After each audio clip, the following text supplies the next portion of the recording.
What's going on, everyone? Welcome to the video. I hope you're having a fantastic day. So I have another press vehicle in this week, and this one is a 2024 Toyota Crown, and this is the fully loaded Platinum trim with the Hybrid Max powertrain. This one has the 2.4-liter turbocharged engine with dual electric motors, putting out a total of 340 horsepower. And the overall package of the Toyota Crown, it's just very interesting. So let's take this thing out for a drive and talk about it.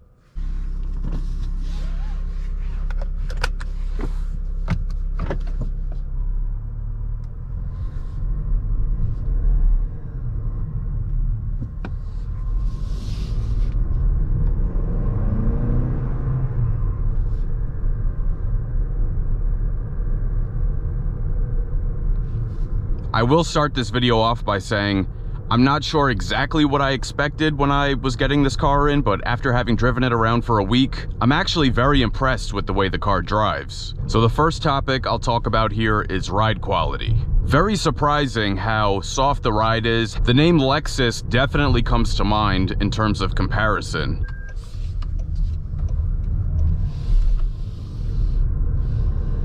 This is very high-end for a Toyota. The suspension is very composed. It has a very floaty feel to it, just like you would find in most Lexus vehicles. And the same thing can be said about outside noise coming into the cabin. It's very isolated and just very serene on the inside. After all, this does replace the Toyota Avalon, which was previously Toyota's high-end flagship sedan, and this is its replacement. It's now kind of a lifted sedan. It has kind of a sloping roofline, looks like a fastback, but it is still just a sedan. It doesn't have a hatch. So I just find it to be an interesting choice by Toyota to even make this car in the first place. But they did very much stick to that upmarket theme. There's nothing that really feels cheap about this vehicle at all. And even with this model being the fully loaded Platinum trim and it having the big 21-inch wheels, the ride is still very soft. You don't feel any kind of hard impact when you're hitting bumps or potholes, especially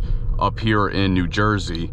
And this incredibly smooth ride is all thanks to the adaptive suspension that we do get on this Platinum trim. It has adaptive dampers. It can make small changes in the tuning of the suspension as needed. So a question you might be asking yourself is, why would you buy this over a Lexus, especially given the price? This one sits at right around $55,000. And something that I think people forget about is the fact that this is a full-size sedan. And when you look at the competition, the Chevy Impala's been discontinued, the Nissan Maxima's been discontinued, the VW Arteon's been discontinued, the Ford Taurus has been discontinued, the Kia Stinger has been discontinued, and of course the Toyota Avalon's been discontinued, but this car essentially replaces that. In terms of being a non-luxury full-size sedan, I'm not sure there's really any other options out there. And if you're going to compare this directly to Lexus, then we'd be talking about the Lexus LS. That car starts around $80,000. And if you're comparing it to the big three, the Mercedes S-Class, the BMW 7 Series, and the Audi A8, those cars all start right around the $100,000 mark. So when you compare this against the competition, like, there's not a whole lot of competition for the price. And also, hand in hand with its large size, this car can do 0 to 60 right around 5 seconds, and it can still get right around 30 miles per gallon. I think that's actually pretty good. This has Toyota's Hybrid Max powertrain. It has dual electric motors, all-wheel drive, paired with the 2.4-liter turbocharged 4-cylinder. So with the engine, with the motors and everything, it has a combined maximum output of 340 horsepower and 400 pound-feet of torque. Those electric motors output a ton of torque, and when accelerating off the line or even just in motion, you can really feel it. And all that power is delivered through a 6-speed wet clutch automatic transmission. And that transmission is exclusive to the Hybrid Max powertrain. And on this fully loaded trim, there are some extra drive modes that you don't see on the lower trim. So just to go through them, as you can see here, when going through them, it kind of takes over your gauge display and some animation. So you have a custom mode where you can customize some of the parameters. You have your Sport Plus, Sport, Normal, Comfort, and Eco. And for purposes of showing the acceleration, I am going to put it in Sport Plus because that is supposed to be what gives you the best acceleration. And going into this acceleration test, I just want to say that the sounds that come from the powertrain as you're accelerating are quite interesting. Okay, I got the music and the air conditioning off, so it's nice and quiet so we can hear the engine note. All right, so real quick, I'm just going to come to a stop. We are going a little bit uphill, so let's keep that in mind. And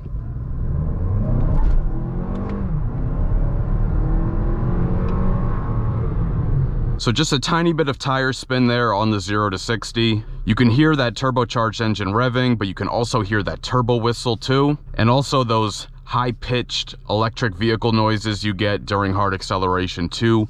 All of that paired at the same time really just has this thing sounding like a spaceship. Having it in Sport Plus mode does kind of shift the power output more to on the engine than to on the electric motors, but when you're driving around in comfort mode, which is what I normally have it on, it's kind of more EV, especially in terms of acceleration. So let's talk about the audio system real quick. This has a JBL audio system with 11 speakers. So now here's some clips of the audio system while driving.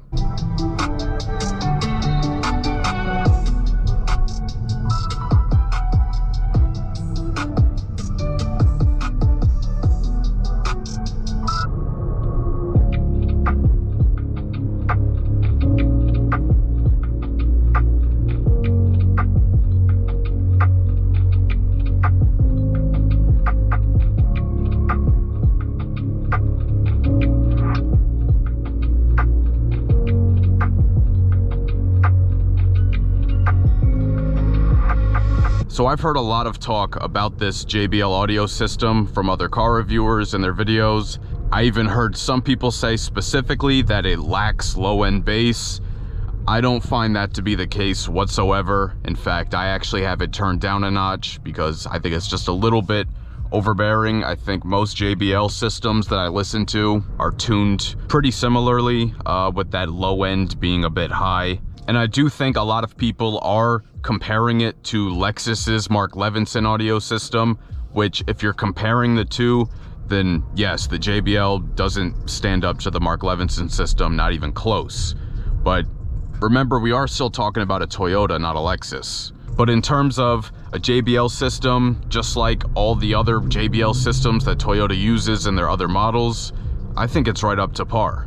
It also handles high volumes really well, with little to no distortion or rattling, even at max volume. Normally, most cars I go into, you can't even really listen to music at max volume because it's just too overly distorted.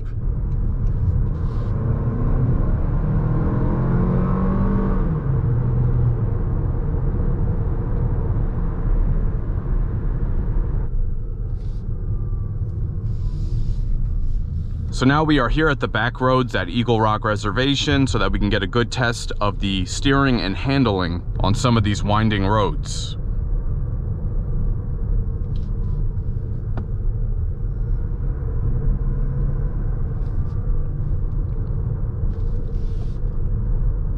Most Toyotas that I've driven, I have found the steering to be a bit lighter than I like it to be, but I think the weight on this one is pretty good. I think the steering is tuned nicely. It does handle like a bigger vehicle just a little bit. There's a bit of understeer on some of these sharper turns.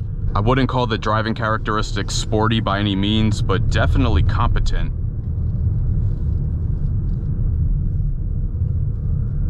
And having that better powertrain definitely makes you want to throw this thing into some corners, but you definitely need to exercise some caution when doing that.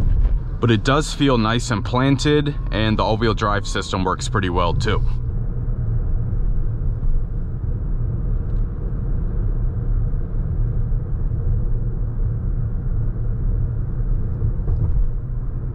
So that is going to wrap up this test drive of the 2024 Toyota Crown Platinum. I want to give a big thank you to Toyota for sending me this car to keep for a week so that I could really give the best thorough review possible. I definitely enjoyed my week with this Toyota Crown. If you enjoyed this video, please share with a friend and subscribe. It'll really help the channel grow. Hit the notification bell so you don't miss any new videos. Let me know down in the comments what other vehicles you want to see on the channel next, and be sure to follow @OpticalAutomotive on TikTok and Instagram, and check out the page on Facebook. Thank you so much for watching, and I'll catch you guys later.